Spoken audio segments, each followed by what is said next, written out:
Will the next UFO disclosure be about biological threats from outer space? Extraterrestrials, that is? Since antiquity, we had reports of extraterrestrials. The ancient Greeks believed that the gods of Olympus were extraterrestrials and that they had brought with them very advanced technology. We have the Old Testament Ezekiel, book of Ezekiel, and also, of course, Enoch describing the Nephilim and entities that were not of this earth.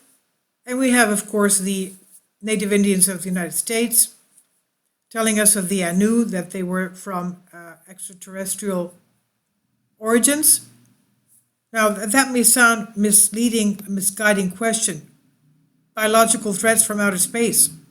But let's look at Tom DeLonge's company, currently acting as a conduit for new UFO revelations. DeLonge, the famous musician Blink-182 Angels and Airwaves, surrounded himself with high-level spooks after the CIA and the military in his new venture to the Stars Academy. One of his lead collaborators is Louis Elizondo, who was the Pentagon chief of the secret program between 2007 to 2012 to study and explore UFO activity. Elizondo is now the point man for media, explaining the breaking news about a 2004 U.S. military sighting of a UFO and subsequent failed attempts to analyze materials from UFOs.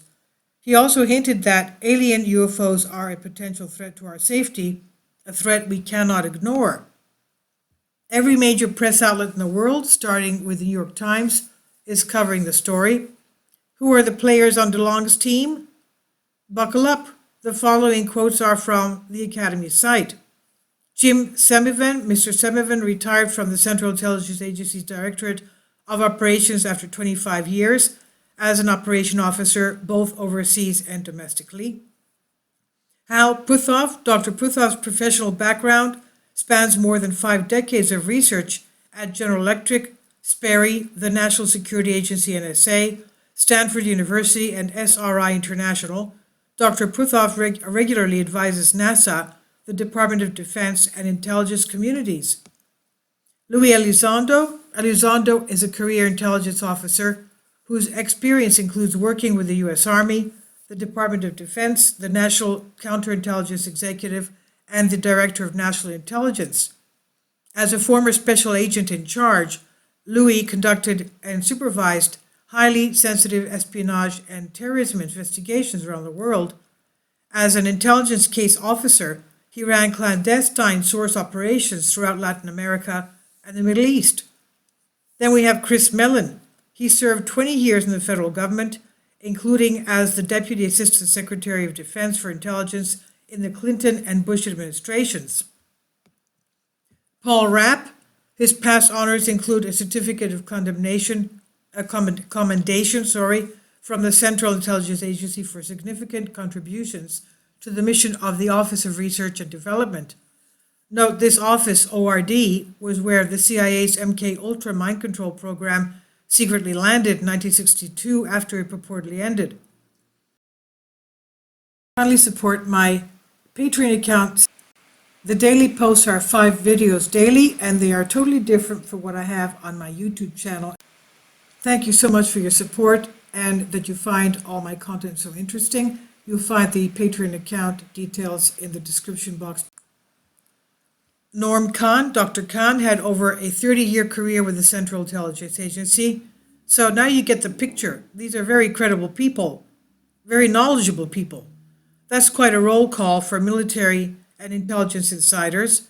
Did DeLonge recruit them, or did they covertly recruit him, viewing him as a sincere but rather clueless frontman they could use for their own purposes? But let's go one layer deeper with a few of these names on Tom DeLonge's team to the Stars Academy.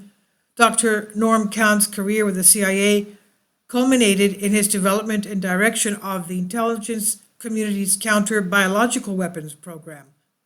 Dr. Rapp is a professor of military and emergency medicine at the Uniformed Services University.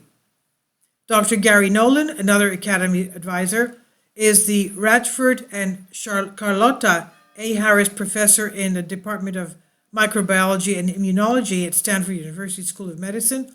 He holds a BS in genetics from Cornell University, a PhD in genetics from Stanford University. Louis Elizondo academy background includes microbiology, immunology, and parasitology, with research experience in tropical diseases.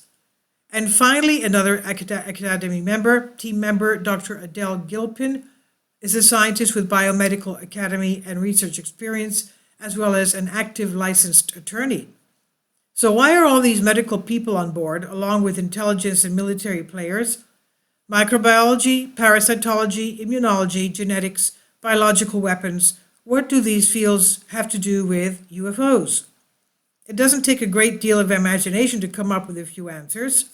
Military and intelligence and microbiological people working together on UFO scenarios could easily concoct threat assessments focusing on unique viruses coming to Earth from space, via drift, or even through aliens visiting from afar. I say threat assessments, quote unquote, because that's how these people think of how they spin. Don't be too surprised if you hear language like this emerge. Quote, we must prepare for all eventualities. After all, if we aren't alone in the universe, we could be subject to life forms at the micro level we aren't ready for and to which we have no natural immunity, end quote. When your professional background is inventing enemies, there are no limits to the scenarios you'll dream up. Suppose we soon hear this. Dr. X has suggested the need for extensive research on possible vaccines against a whole range of unknown viral species from outer space. The CEO of Merck would sit up and straight and grab the phone. He would want to talk to his contact at the Defense Department. He smells a new government contract. A few big shots at this U.S. Centers for Disease Control and Prevention would huddle in a meeting. How can they get in the action? Perhaps they can find an astrobiologist who will claim the possibility of human disease originating in space has been considered for many years. We've always been puzzled by the genetic makeup of certain viruses. And when you consider that components involved in the formation of Earth itself could have come from distant space, these components certainly could have carried microbes with them. Yes, that would be a start.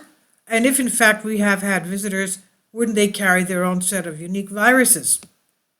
There is an actual news story from Gizmodo, Why Scientists Have Been Scared of Space Germs for Almost 50 Years, is the title.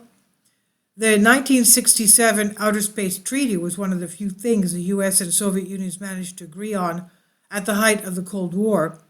Among other things, it forbid both nations from bringing space microbes back to Earth or spreading Earth germs to other planets. Mostly, they, scientists, worry about single-celled microscopic organisms such as bacteria, some fungi and viruses, or whatever the alien version of single-cell life looks like. We know for certain that bacteria and viruses can survive exposure to the harsh condition of space long enough to hitch a ride to someplace more hospitable like Earth. Once they, Apollo mission personnel, returned to Earth, the crews went into immediate quarantine. First, they lived in a mobile isolation unit on the aircraft carrier that recovered the landing capsule, then in an aircraft set up for isolation, and finally in a special quarantine unit at the Johnson Space Center in Houston, Texas. They stayed there for 3 weeks while NASA doctors performed tests and watched for any signs of illness that might indicate an alien infection. Perfect. The intelligence and military and medical people at DeLong's Academy could cook up space virus scenarios in a heartbeat, and with a series of press statements, they could pitch a threat assessment to the press.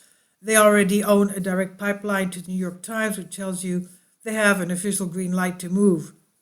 We're looking at something extraordinary here. A rock musician who's been intensely interested in UFOs for years starts his own academy, and he's instantly surrounded by important CIA and Pentagon and even medical players, and they have access to the most powerful press outlets.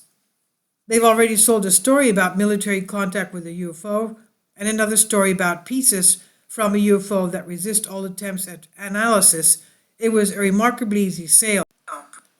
Basically, without any evidence, they were trying to sell this, and it was an easy sale.